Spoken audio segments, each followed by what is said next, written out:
Bonjour, je m'appelle Régis Habert, donc j'appartiens à la société Phoenix, et Émilie Delaporte, qui est la responsable diffusion-distribution de la société Phoenix aussi, pendant qu'elle renseigne ses données sur le système. Je voulais vous dire juste que, écoutez, vous avez entendu parler de Bucagoria et de Phoenix sur les deux premières tables rondes de ce matin. Donc, nous allons approfondir un peu votre information sur ce sujet. Et de la même façon, Khalil, dans la première table ronde, a cité le mot, je ne sais pas si vous l'avez remarqué, de sérendipité. Et cette présentation, c'est bien de sérendipité que l'on va vous parler.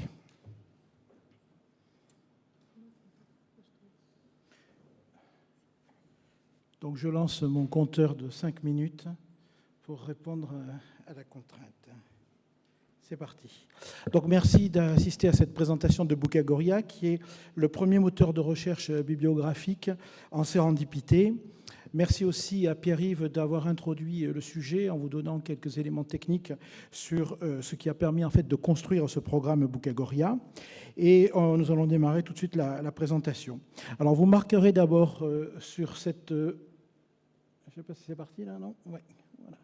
Vous remarquerez tout d'abord que Bucagoria travaille sur un corpus de 85 386 résultats.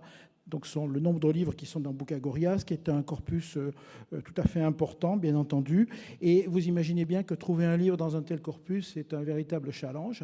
L'objet de Bucagoria, c'est d'aider en fait les personnes qui sont intéressées par ce corpus à relever ce challenge et à trouver des livres, ce qu'on appelle la sérendipité, des livres qu'ils n'ont pas, qu'ils ne recherchaient pas vraiment. Laissez-moi vous montrer maintenant comment ça marche. Alors, il y a, en 2022, on va commémorer le centenaire de la mort de Marcel Proust. Donc, en ayant saisi Marcel Proust dans la zone de recherche, on remarque que le système nous renvoie 5155 résultats, ce qui est là aussi un résultat, je dirais, considérable en nombre de livres. Pour affiner un petit peu ma recherche, je vais maintenant m'intéresser à un lieu qui s'appelle Combray et qui est un lieu imaginaire créé par Marcel Proust dans son œuvre À la recherche du temps perdu. La recherche, donc, maintenant, me renvoie 437 résultats, un petit peu plus fins. Et ce que je constate, c'est que le premier livre sur la liste, Le Combray de Marcel Proust, contient bien le mot Combray que je recherchais et que les livres qui suivent dans la liste, eux, ne contiennent plus ce nom, ce mot de Combray, et par contre proposent une liste assez complète de livres qui traitent à la fois de la géographie et des lieux dans l'œuvre de Marcel Proust. Nous allons maintenant passer à une autre recherche, et je vais essayer de savoir dans ce corpus ce qui pouvait se dire au XXe siècle sur un sujet qui aujourd'hui est très prégnant dans toute la communication et qui est le sujet de la pollution. Donc, en ayant tapé pollution, Bucagoria nous retourne un corpus de 8438 livres, encore une fois considérable. Alors là, je vais décrire un petit peu l'écran de Bucagoria. Sur la gauche, vous avez la liste des livres qui ont été trouvés. Là, Émilie fait donc défiler tous ces livres. Et si on remonte en haut de l'écran, à droite, vous allez voir que Bucagoria me propose des filtres qui vont me permettre donc d'affiner ma recherche. Le premier de ces filtres, vous le voyez ici, c'est une carte heuristique qui me permet en fait de venir faire un tri et de filtrer les livres que j'ai trouvés grâce en utilisant les 23 thèmes de la classification CLIL. Et donc ici, je vais choisir pour ma recherche de croiser économie avec sciences pures. J'applique donc les filtres, et là, le système me retourne maintenant 1070 livres, qui est un petit peu plus raisonnable, mais je vais continuer à affiner ma recherche, et je vais utiliser des mots-clés. Alors, ces mots-clés sont constitués donc, ici dans le pavage qui se trouve en dessous de la carte heuristique, et je vais choisir donc les deux mots-clés suivants, effet de serre et oxyde de carbone. Ce sont des mots-clés qui me sont proposés automatiquement par Bucagoria, qui a fait donc l'analyse de tous les textes intégral des 85 000 livres qui se trouvent dans le catalogue Phoenix. J'applique les filtres, ce qui est déjà fait, et vous voyez que l'on obtient maintenant un corpus plus limité de 18 titres dans lesquels on va pouvoir aller travailler et rechercher. Si je m'intéresse de plus près à un de ces livres, qui s'appelle « La vie en vert », On va faire apparaître voilà, la fiche du livre. On constate que la classification du CLIL précise est donnée ici. Cette classification a été cherchée et trouvée par Bucagoria de façon automatique. Vous avez aussi une vue de la table des matières complète du livre, une liste des années, des personnages, voilà, des personnages qui sont cités et des lieux qui sont cités, que l'on trouve dans ce livre, et enfin une liste de mots-clés qui me permettent à nouveau de réorienter ma recherche. Si je clique sur un de ces mots-clés, je repars sur une recherche. On constate que certains de ces mots-clés, si cela est pertinent, sont dotés d'une très courte notice Wikipédia, ce qui me permet encore une fois d'approfondir mes connaissances sur ces différents sujets. Je peux bien entendu à tout moment enregistrer mes recherches, noter certains livres dans des favoris et exporter le résultat de mes recherches dans un fichier Excel. Enfin, si je le désire, je peux acheter certains de ces livres et les porter directement dans mon panier d'achat. Pour finir, je vais cliquer, alors à nouveau on va recliquer, c'est déjà fait, voilà, et je constate, donc là j'ai recliqué en fait sur le mot-clé effet de serre, et je constate que le moteur me retourne une nouvelle liste et que le deuxième titre de cette liste, qui s'appelle CO2 et émissions de CO2 et transport, fait référence donc à un sujet qui déjà, il y a 25 ans, permettait de se poser la question de l'impact de la pollution et de la réduction des émissions de CO2, en particulier dans les transports. Voilà, je vous remercie. Il y a une slide qui devrait vous donner pendant que la prochaine préparation, voilà, nous donner nos emails si vous voulez nous écrire ou en savoir plus. Merci.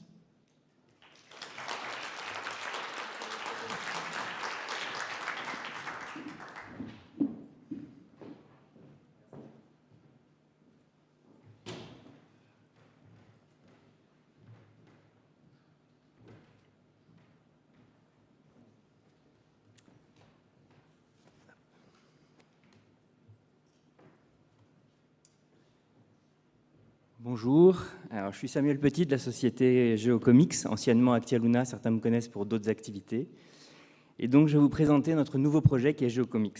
Alors je démarre le chronomètre et c'est parti.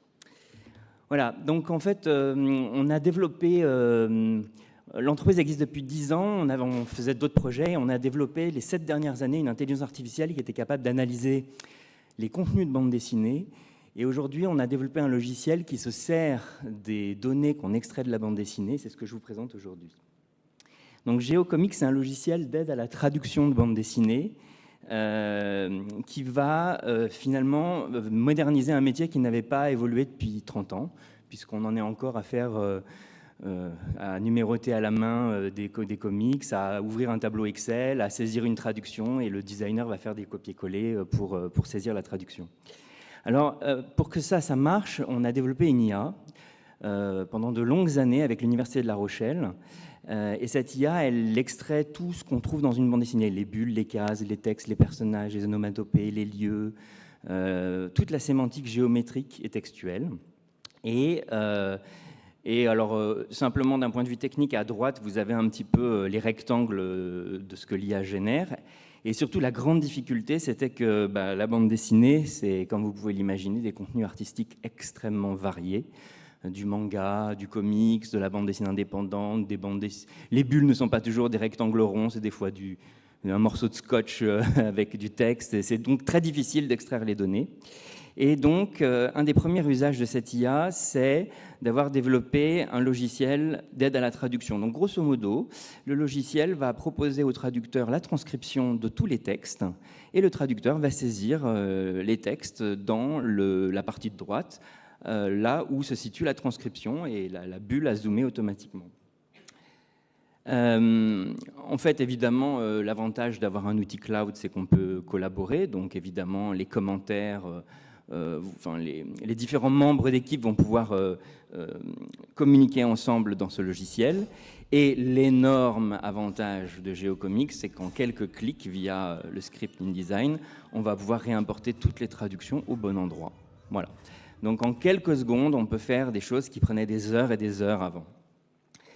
Alors, l'outil, en fait, il s'inscrit dans la chaîne, dans le workflow des éditeurs. Il s'inscrit aux côtés des outils que vous connaissez et en remplacement de certains.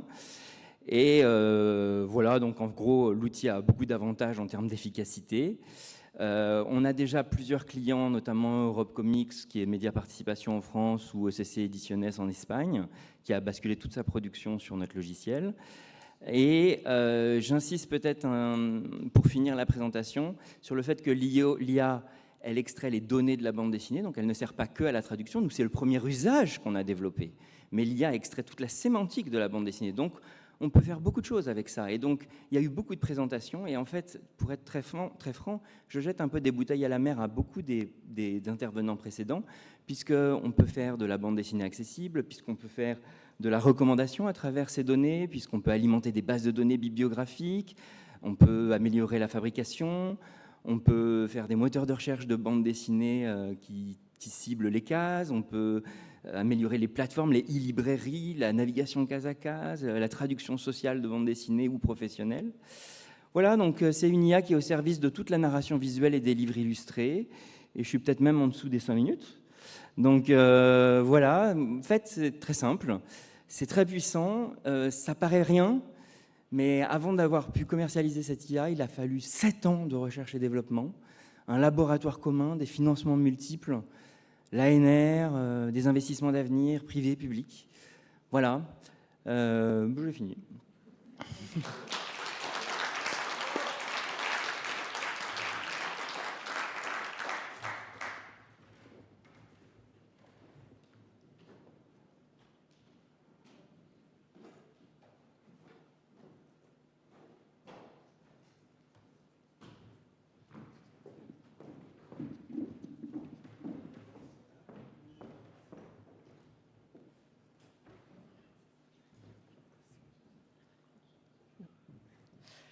Bonjour à toutes et à tous, ici ou à distance. Donc, nous sommes très heureuses aujourd'hui de vous présenter ensemble, donc Manon pour Moby10 et moi-même Camille pour Hachette Éducation, notre travail sur un prototype de manuel scolaire destiné au public 10. Alors, je suis trop petite.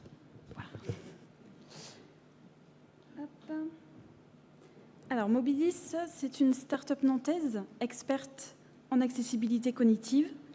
Notre ambition est de donner la possibilité de lire à tous. Notre format Frog propose des outils d'aide à la lecture intégrés directement dans les manuels scolaires. La lecture est alors à la portée de tous. En 2020, l'Éducation nationale a réaffirmé son intérêt à avoir des manuels numériques adaptés aux élèves 10. Le ministère voulait une solution pour que tous les élèves puissent lire leur manuel scolaire. On a donc proposé notre format Frog et on a été sélectionné via EduUp pour faire un manuel Frog. Le format Frog a déjà fait ses preuves sur la littérature. Aujourd'hui, c'est 70 000 élèves qui en bénéficient dans plus de 200 établissements scolaires. Mais aujourd'hui, ça ne suffit plus. Il leur faut des manuels accessibles. En incluant le format Frog au manuel, ce sont les besoins de chaque élève qui sont comblés parce que tous les élèves utilisent au moins un manuel scolaire dans sa scolarité. À l'école ou à la maison, le manuel scolaire accompagne donc tous les élèves, qu'ils soient 10, allophones ou petits lecteurs, par exemple. On a donc travaillé avec des chercheurs pour savoir comment l'intelligence artificielle pouvait être utile aux 10. Grâce à cette IA, nous avons développé des outils d'aide au déchiffrage, au repérage et à la compréhension d'un texte. Alléger la surcharge cognitive, c'est supprimer visuellement tous les éléments non essentiels à la compréhension d'un texte. J'ai un texte, un bouton Frog, je clique et mon texte est déjà allégé et j'ai en plus accès à notre fameuse barre Frog. Le texte est découpé en unités de sens. Ces unités sont narrées en voix humaine sur l'intégralité du manuel scolaire. Un enfant peut ainsi écouter l'intégralité de son ouvrage. Les unités de sens captent l'attention de l'élève et l'aide à segmenter sa lecture et ainsi à comprendre ce qu'il est en train de lire. La narration est donc synchronisée avec chaque unité de sens. Par exemple, Paul travaille ses cours à la maison, il est tout seul, avec le Covid, il ne peut pas aller à l'école, il galère. Ses parents sont occupés, il n'ose pas déranger son professeur pour lui dire qu'il n'arrive pas à lire le mot « proportionné ». Paul clique alors sur « proportionné », il écoute le mot dans son unité de sens. Puis encore et encore, il peut cliquer encore et encore, il entendra la même unité de sens. Il le répète à voix haute, encore et encore. Proportionné. En plus d'arriver à le déchiffrer, s'il veut en comprendre le sens, il peut même cliquer sur le mot et une définition pourra apparaître en pop-up. Cette fois-ci, Sophia est en cours et elle doit lire un texte à voix haute. Elle a peur, elle est mal à l'aise et elle stresse. Elle met donc les unités de sens ou les lignes en trame alternée. Elle commence sa lecture à voix haute. Elle se repère ainsi plus facilement dans son texte et elle peut même marquer la prosodie. Et maintenant, parlons de vous, mesdames et messieurs, éditeurs. L'éditeur garde la main sur son contenu. Nous, on vient ajouter de l'accessibilité grâce au format Frog et l'éditeur peut diffuser son manuel sur la plateforme. Les manuels Frog sont donc conformes à vos canaux de distribution. Notre chaîne se greffe à la vôtre. Les outils Frog sont bien sûr conformes aux normes d'accessibilité du web. Les intégrer dans vos manuels, c'est anticiper l'European Accessibility Act de 2025. On peut même vous accompagner dans cette démarche essentielle pour vos publics à besoins particuliers. Et donc pour terminer, je voulais dire que ça fait 3 mois que j'ai rejoint le projet des manuels Frog chez Mobidis. Il me tient beaucoup à cœur parce que aider ces enfants et leur apporter une solution, c'est quelque chose qui m'apporte beaucoup et qui est l'essence même de Mobidis. Donc je suis vraiment fière de vous présenter ce projet et je voulais bien sûr remercier Camille de nous avoir permis de faire ce prototype et remercier Hachette. Merci à tous. Et non, on a été remerciés, mais nous, on est très contents. Voilà, on travaille depuis 2019 sur ce projet et c'est très, très intéressant. Et voilà, on le voit bien avec l'arrivée 2025. On a déjà fait un grand pas en travaillant avec Mobidis sur ces sujets. Donc, voilà. Merci.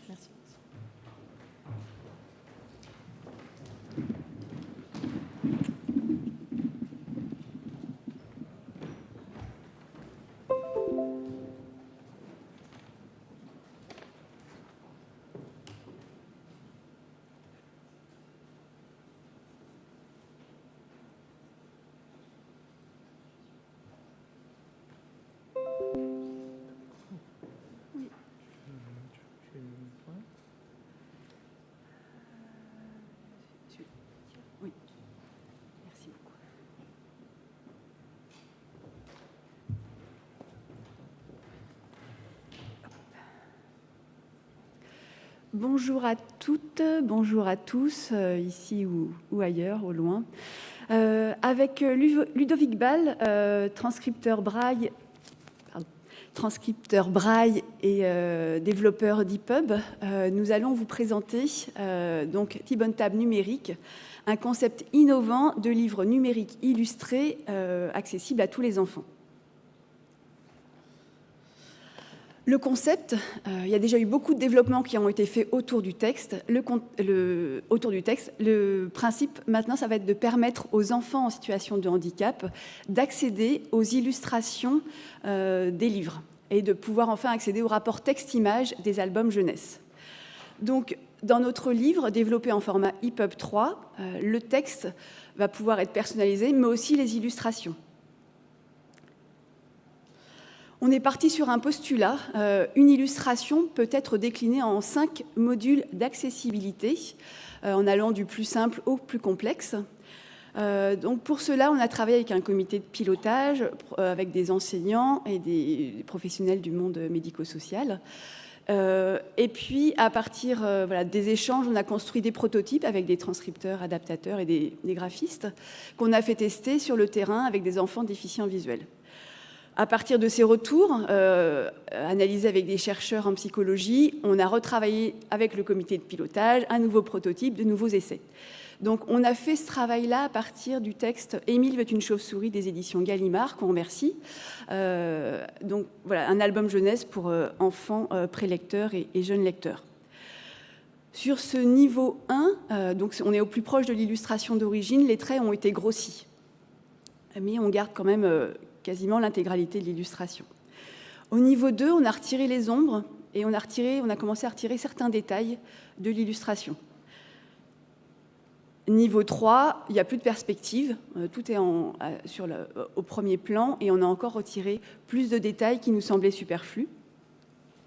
Niveau 5, on a retiré tout le décor, mais le personnage reste toujours là. Et enfin, niveau 5, on a simplifié aussi les personnages principaux.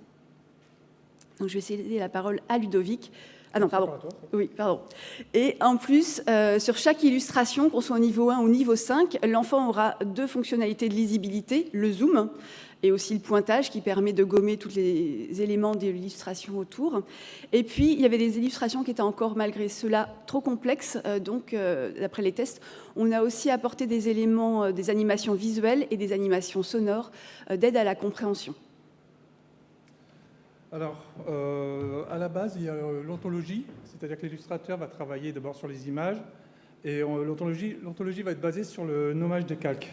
C'est-à-dire qu'en respectant certaines règles bien précises, il pourra indiquer quel calque sera actif, il pourra créer des animations, il pourra aussi demander à une animation de démarrer après une autre. Par exemple, ici, la pieuvre va suivre le trajet pendant 2 secondes. Une fois son illustration terminée, l'illustrateur va créer 5, on parlait justement des 5 niveaux, créer 5 SVG qui vont représenter chaque niveau. Et grâce à un script, ces 5 SVG vont se transformer en un seul SVG où il y aura un menu intégré pour à la fois la couleur de l'image, les différents niveaux, le choix des différents niveaux, et aussi parfois sur certaines animations, certaines illustrations, pouvoir déclencher des animations. Alors, cette illustration va se retrouver dans un EPUB 3. L'EPUB 3, c'est un mini-site basé sur le XHTML, ce qui va nous permettre d'y intégrer beaucoup de choses. Je vois qu'il reste 50 secondes, il faut que je me dépêche. Notamment des feuilles de style qui vont nous aider à passer une illustration de la couleur au noir et blanc et vice-versa. Donc, j'enchaîne. Nous avons aussi ajouté des fichiers audio. Ce sont des fichiers lus par un acteur. Ils sont paramétrables dans le menu, où on pourra jouer à la fois sur la vitesse de lecture. Voilà. Et ensuite, donc, ce livre va contenir 20 secondes, donc ça va ira. Ce livre contient énormément de scripts aussi qui vont permettre d'interagir sur le lancement d'une animation, sur la couleur de l'illustration, comme j'en ai parlé tout à l'heure, le paramétrage de l'ouvrage, la mise en évidence d'un objet ou d'un personnage, pour la lecture du texte ou le choix de niveau. Donc là, on voit la mise en évidence, la lecture du texte. Mais enfin, Émile. Et ça sonne pile poil. Si, c'est possible. Si Émile veut, c'est que c'est possible. Voilà. J'en profite pour passer un coucou aux collègues de Lille et d'Amiens. Vu qu'on est filmé.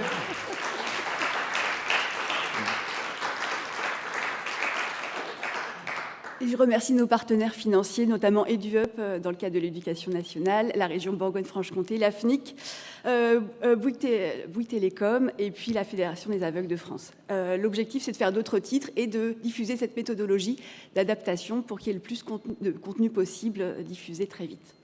Je vous remercie.